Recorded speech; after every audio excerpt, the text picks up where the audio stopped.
नमस्कार बंधुरा आशा करी सकले खूब भालो आछो सुस्थ आछो आमिओ भालो आछि। आजके निये चले एसेछि पाबदा माछेर एकटी रेसिपि। अनुष्ठान बाड़ीर मतन पाबदा माछेर एई रेसिपिटी किभाबे तैरी करछि सेटाई आजके तोमादेर साथे शेयर करछि। एकदम बांगाली उपाये घरोया उपाये पाबदा माछेर एई बांगाली रेसिपि किभाबे सुंदर करे तुले धरछि चलो देखे नेওয়া যাক।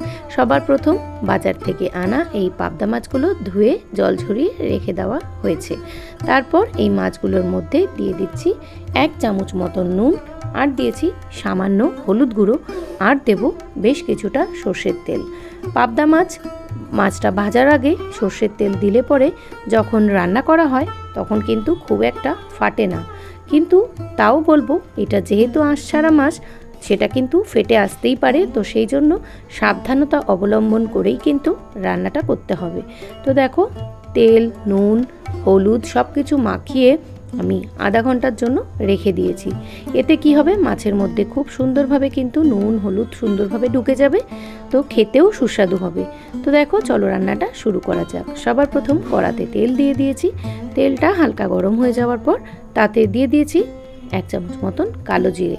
ফোড়নটা সম্পূর্ণরূপে তৈরি হয়ে যাওয়ার পর এখন কিন্তু আমি মাছগুলো ভেজে নেব, কিন্তু তার আগে নিয়ে নিয়েছি একটি ঢাকনা, কারণ মাছটা ভাজার সময় যেন কোনো রকম তেল ছিটে না আসে। তো ঢাকাটাকে কড়াইয়ের সামনে রেখে মাছগুলো কিন্তু একে একে আমি ভেজে নিচ্ছি। প্রথম ব্যাচে 4টে মাছ দিয়ে আগে ভেজে নিচ্ছি, কারণ পাবদা মাছ যেহেতু একেবারেই একটু নরম বা হালকা টাইপের মাছ হয় সেটা কিন্তু ভেঙে যাওয়ার চান্স থাকে। খুব আলতোষিভাবেই কিন্তু মাছটাকে ভেজে নিতে হবে। তো দেখো প্রথম এক পিঠ মাছটা ভাজা হয়ে যাওয়ার পর আমি কিন্তু আবারও উল্টে দিচ্ছি, গ্যাসের ফ্লেম একদম কমিয়ে। গ্যাসের আঁচ যদি বাড়ানো থাকে তাহলে কিন্তু মাছটা আবারও ফাটতে পারে, তো গ্যাসের ফ্লেম একদম কম রেখে তারপর কিন্তু মাছটাকে উল্টে দিচ্ছি। আবারও ঢাকা দিয়ে কয়েক মিনিট একটুখানি মিডিয়াম আঁচে রেখে মাছটাকে সুন্দরভাবে ভেজে নিয়েছি।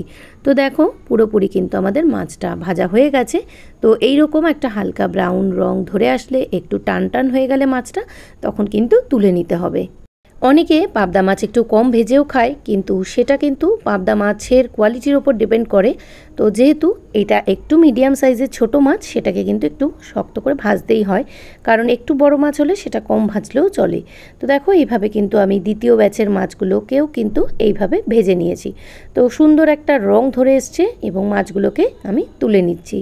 এইভাবে অনুষ্ঠান বাড়ির মতন পাবদা মাছ করতে গেলে মাছটাকে কিন্তু একটু বেশিই ভাজতে হবে, কারণ অনুষ্ঠান বাড়িতেও কিন্তু এইভাবেই তৈরি করা হয়, কারণ অনেক মাছ কিন্তু একসাথে রান্না হয়। আর এই রান্নার জন্য আমি কিছু মশলা এখানে ব্যবহার করছি। নিয়ে নিয়েছি 1/2 চামচ সাদা সর্ষে, 1/2 চামচ কালো সর্ষে, 1/2 চামচ মতন পোস্ত আর নিয়েছি বেশ কিছুটা নুন। এই সমস্ত মশলাগুলো একসাথে আগে ড্রাই অবস্থায় একটু গুঁড়ো করে নিয়ে তারপর কিন্তু একটা পেস্ট তৈরি করে নেব। এবার সমস্ত মাছগুলো কড়া থেকে তুলে নিয়ে আরও একটু সামান্য কালো জিরে ফোড়ন দিয়ে নিয়ে তাতে দিয়ে দিয়েছি 3 থেকে 4টে কাঁচা লঙ্কা চেরা।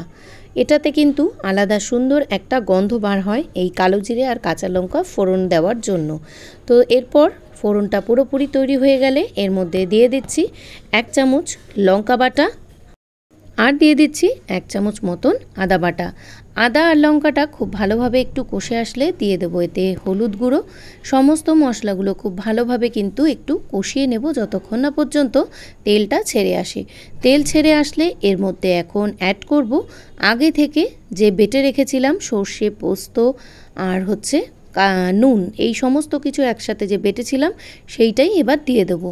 কারণ আমি কিন্তু আলাদা করে রান্নাতে কোনো নুনের ব্যবহার করিনি, কারণ যেহেতু এই পেস্টের মধ্যে নুনের ব্যবহার করা রয়েছে। এই পোস্ত সর্ষে এই যে বাটার পেস্টটা দিয়েছিলাম এটা কিন্তু খুব একটা বেশি সময় আমরা কষাবো না। হালকা একটু কষিয়ে নেওয়ার পর এখানে কিন্তু বেশ কিছুটা সর্ষের তেল ব্যবহার করব আর দিয়েছি কিন্তু কিছুটা চিনি। তো রান্নার ব্যালেন্সের জন্য একটু সামান্য চিনি দিলে কিন্তু সেটা খেতে ভালো হয়। আর দিয়েছি গ্রেভির জন্য বেশ কিছুটা জল। তো সমস্ত কিছু দিয়ে গ্রেভিটা খুব সুন্দরভাবে যখন তেল ছেড়ে আসবে তখন এখানে ধীরে ধীরে এখানে অ্যাড করব আগে থেকে ভেজে রাখা মাছগুলো। পাবদা মাছ ঝোলে দেওয়ার পর বা গ্রেভিতে দেওয়ার পর কিন্তু একেবারেই বেশি সময় ফোটানো যাবে না, কারণ চট করে কিন্তু পাবদা মাছ নরম হয়ে যায়, সেটা কিন্তু খেতে ভালো লাগে না। তো দেখো খুব সুন্দরভাবে এই মাছটা রান্না করে নিচ্ছি। একটু হালকা এই ঝোলের মধ্যে মাছটাকে একটু ডিপ করে দিচ্ছি আর এর মধ্যে এখন আমি অ্যাড করব বেশ কিছুটা ফ্রেশ ধনেপাতা। আর এই যে রান্নাটা হচ্ছে এর মধ্যে দিয়ে দিয়েছি 3 থেকে 4টে কাঁচা লঙ্কা। আর দেখো এখানে কিন্তু আমাদের রান্নাটাও হয়ে গেছে। 1 থেকে 2 মিনিট একটু ফুটিয়ে নিয়ে কিন্তু কাঁচা লঙ্কা আর ধনেপাতা দিয়ে গরম গরম মাছটা কিন্তু সার্ভ করেছি। তো চলো আজকের মতো টাটা, সকলে খুব ভালো থেকো।